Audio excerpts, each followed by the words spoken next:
Daniel and his friends, having proposed a test of their faithfulness to God by refusing the king's delicacies, set themselves apart for 10 days to eat only vegetables and drink water. This was a bold stand, a declaration of their trust in God's provision and protection. Now, let's see the results of their faithfulness in verses 15 through 17.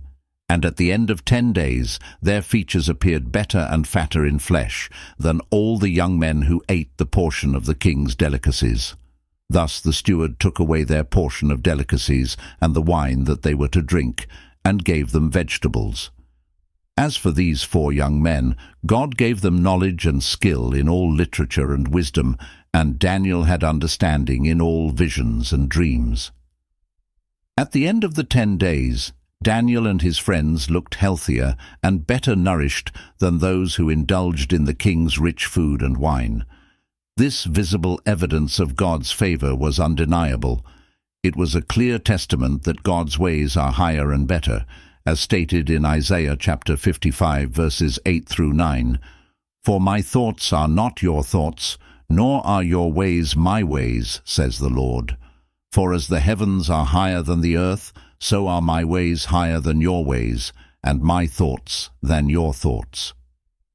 This outcome compelled the steward to allow them to continue with their diet of vegetables and water, showing that even in a foreign land, God's faithfulness to his people prevails.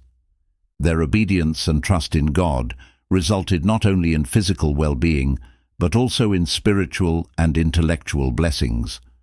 God honored their commitment by granting them exceptional knowledge and wisdom. They excelled in all literature and wisdom, surpassing their peers. Daniel, in particular, was given the unique ability to understand visions and dreams, a gift that would play a crucial role in the unfolding events of the book. This echoes James chapter 1, verse 5.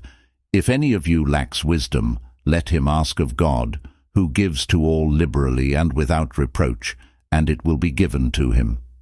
The transformation in Daniel and his friends was not merely external, it was a divine equipping for the tasks ahead. Their faithfulness in small matters prepared them for greater responsibilities and revelations.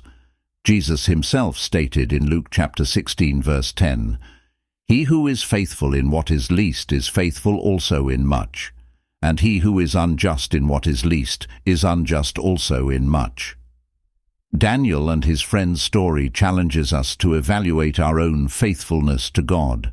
Are we willing to stand firm in our convictions, trusting that God will honor our obedience? Their example shows us that God rewards those who diligently seek him, not just with physical provision, but with spiritual insight and wisdom. As we continue to delve into the book of Daniel, let us be inspired by the unwavering faith of these young men. Their lives exemplify the truth that God is sovereign, faithful, and able to equip his people with all they need to stand strong, even in the most challenging circumstances. Let us strive to be like Daniel, Hananiah, Mishael, and Azariah, fully committed to God, confident in his provision, and ready to be used for his glory.